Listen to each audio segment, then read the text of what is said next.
안녕하세요, 트레이더 차지혁입니다. 이번 시간에는 트레이딩 방법에 대해 알아보도록 하겠습니다. 영상 시작 전에 구독과 좋아요 부탁드리며 끝까지 시청 부탁드리겠습니다. 트레이딩 전략에는 여러 가지가 있고 각자 자신에게 맞는 방법으로 하시는 게 좋습니다. 아무리 좋은 기법이라고 해도 자신에게 맞지 않는다면 수익을 내기 힘듭니다. 다만 한 가지 방법보다는 여러 가지 기법을 동시에 적용하는 게 성공 확률이 더 높기에 다양한 방법을 배우고 적용해 보시길 바라겠습니다. 그럼 이번 시간에는 차트를 분석하는 종류와 간단한 내용을 알아보도록 하겠습니다. 첫 번째, 추세선입니다. 추세선은 상당히 직관적이고 명확하기 때문에 많은 분들이 사용하는 방법입니다. 추세선에는 기본적으로 저점과 저점을 연결하는 라인이 있고요. 이를 확장해서 저점과 저점을 연결하고 고점을 연결해 다음 고점을 예측하는 방법도 있습니다. 이러한 추세선과 더불어 이동평균선을 사용하는 방법도 있는데요. 거대한 양봉 캔들이 발생했을 때 이동평균선은 이 양봉의 방향에 따라 이동하게 됩니다. 이렇게 상승장의 경우 양봉을 따라 가격이 방어가 되고 추가 상승이 이어진다면 이렇게 이동평균선에 닿았을 때 매수하고 시간 단위를 찾는 게 중요하고요. 더 높은 단계에서는 오히려 이 이동평균선이 저항이 될 수 있으니 여러 분봉 차트를 보고 파악을 하는 게 중요합니다. 두 번째 매매 방법으로는 MACD, RSI 등 지표를 이용한 매매가 있습니다. 지표의 종류만 해도 150개가 넘을 텐데요. 그중 많이 사용하는 지표로는 MACD와 RSI가 있습니다. MACD가 골든 크로스가 됐을 때 매수를 받는 방법도 있고요.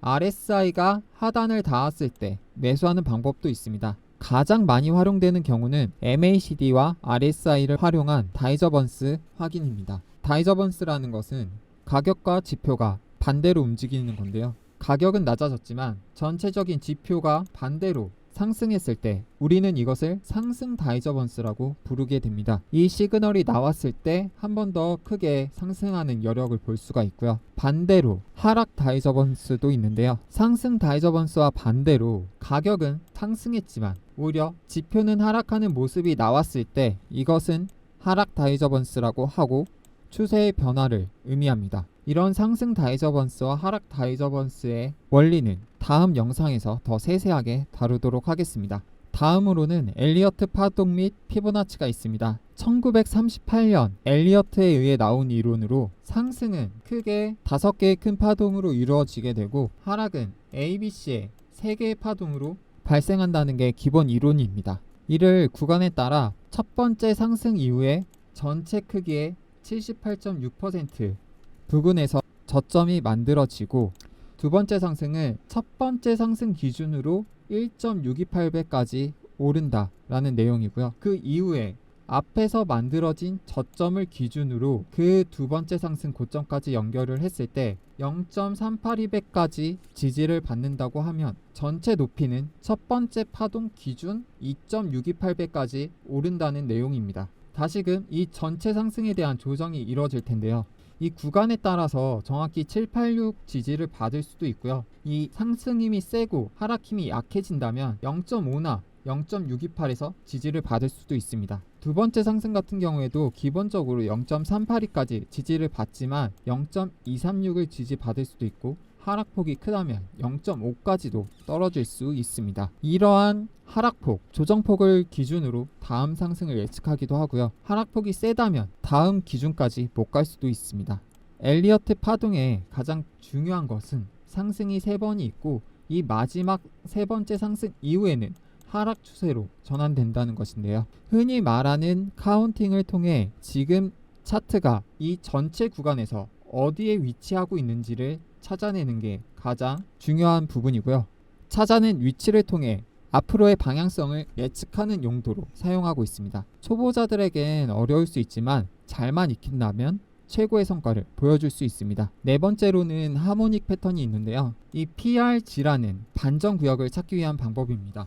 한마디로 가격의 변곡점, 저점을 찾는 분석법입니다. 피보나치 같은 경우 정확한 가격을 찾긴 쉽지만 하모닉의 경우 피보나치에 비해 상대적으로 오차 범위가 있는 편이고요. 특정 패턴이 나왔을 때 사용이 가능합니다. 이는 시간 단위 혹은 분 단위에서도 발생되고 있고요. 일반적인 엘리어트 파동으로 해석하기 어려운 구간에 하모닉을 이용해서 풀어나가는 경우도 많습니다. 그렇게 하모닉 패턴까지 익힌다면 큰 도움을 받을 수가 있습니다. 마지막으로 뉴스를 이용한 매매가 있습니다. 트레이딩을 전혀 해보시지 않으신 분들이 뉴스나 유튜브 등 매체를 통해 정보를 얻고 매매를 하시는데요. 오히려 뉴스와 반대로 진행을 하시는 게 좋습니다. 여러 정보를 수집해 직접 분석해서 나온 정보가 아니라면 특히나 위험한데요. 너도 알고 나도 알고 쟤도 알면 그건 좋은 정보가 아닙니다. 오히려 이런 호재 뉴스 뒤에 떨어지는 경우가 많죠. 예를 들어 테슬라가 있는데요. 2023년 초 작년 12월부터 크게 떨어진 테슬라인데요. 이때 대형 악재들이 무더기로 나왔습니다. 이때 뉴스로 차를 할인해서 수요가 약화됐다, 우려된다, 그래서 주가가 폭락했다, 이런 내용까지 나오고 있는데요. 지금 생각해보면 정말 말도 안 되는 이유로 큰 폭으로 떨어졌습니다. 그 당시 주가 한번 보도록 하겠습니다.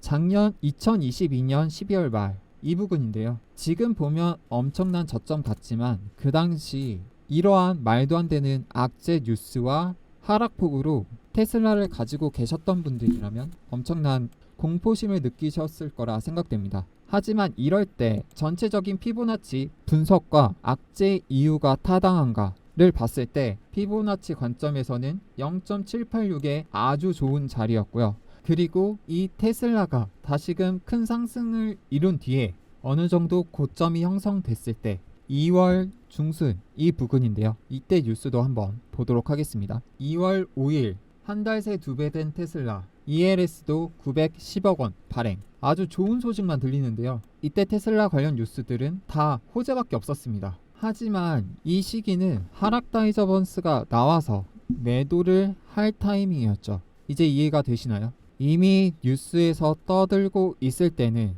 매도를 해야 될 시기고요. 뉴스에서 각종 악재가 터졌을 때가 좋은 매수 시기라는 겁니다. 그렇기에 이 마지막 방법 뉴스를 이용한 매매는 선택적으로 걸러 들으셔야 되고요. 오히려 이 뉴스를 통해 남들과 다른 선택을 하셔야 됩니다. 네, 오늘은 이렇게 매매 종류를 알아보았는데요. 각 매매 방법에 대해선 디테일하게 영상을 제작을 해서 다시 찾아뵙도록 하겠습니다. 혹시나 매매 방법에 대해서 궁금하시거나 왜 이땐 이게 안 통했는지, 지금은 어떤 방법을 써야 되는지, 아니면 좀 더 자세히 배우고 싶으신 분들은 화면에 보이는 번호로 문자 1번을 남겨주시면 이렇게 매매 방법에 대해서도 같이 공유를 드리고 있고요.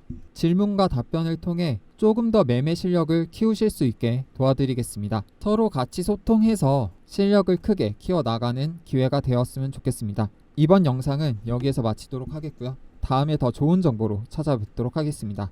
마지막으로 구독과 좋아요 부탁드리며 영상 마치도록 하겠습니다. 감사합니다.